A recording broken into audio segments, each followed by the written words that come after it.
Of Racing Boys TV is brought to you by McCarthy Auto Group. Go to kccars.com.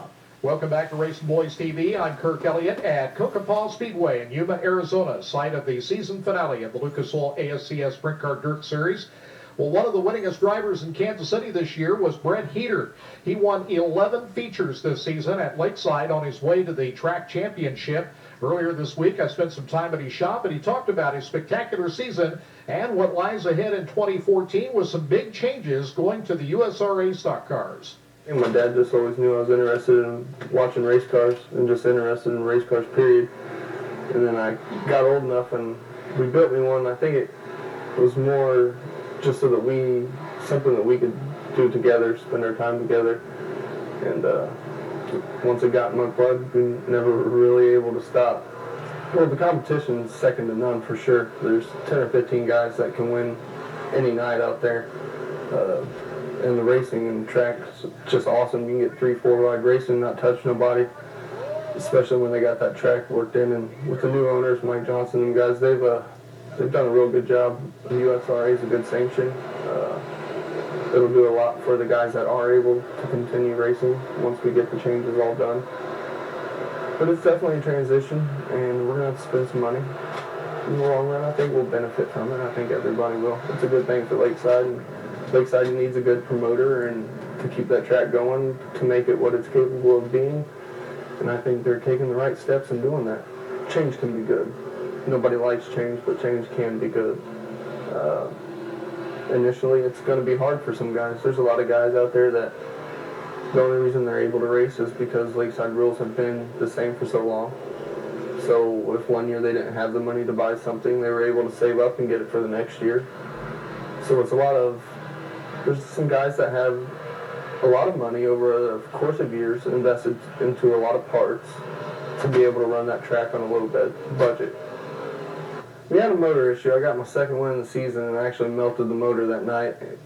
So we rebuilt it and we borrowed a motor, and it handled good. But we put some updates on the car as of shocks and just changed the mounting location of the shocks and just little finesse, and it all came together. I got my motor back together and back in the car about the same time we put the shocks on it. And the car was just handling perfect, and I got my piece back, and it was just good. I mean, the car was just awesome. We won a race, and then we finished second or third, and then we won 6 in a row. And then I had a shock come off one night, and I raced the race with no left rear shock and ended up finishing second.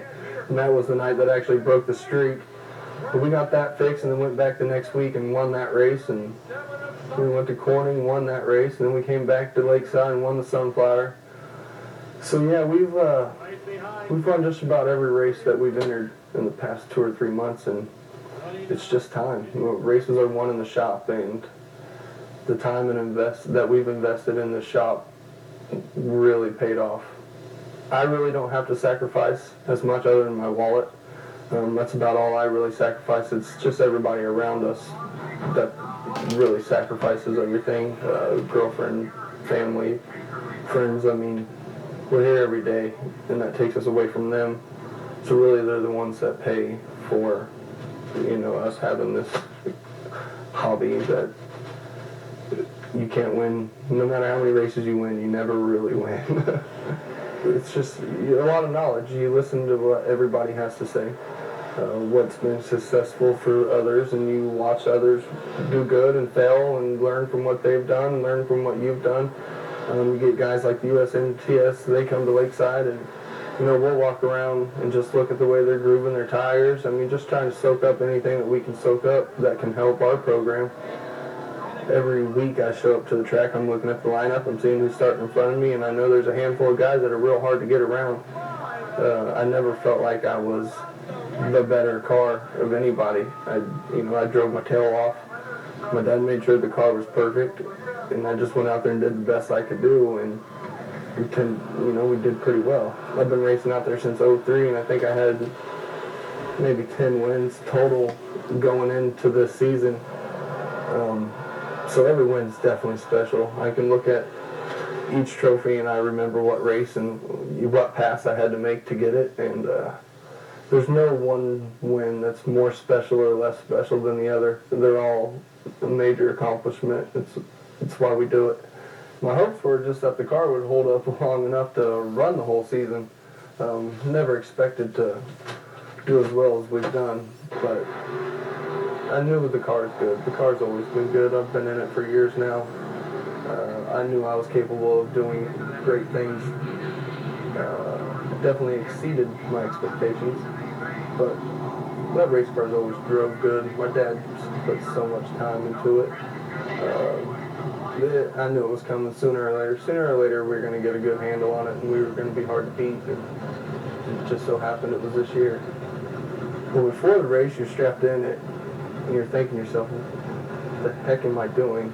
After you win it, you take the checkers, you get to actually take a deep breath. You can drop your net and loosen up the belts. And then you smile and you know why you do it. You know, and then you pull around and you see everybody that helps you, and they're smiling and they're happy. And that tells you that you didn't just win the race, they won the race too. And that's what makes it so special to win, is just to make it worth it to everybody that helps you.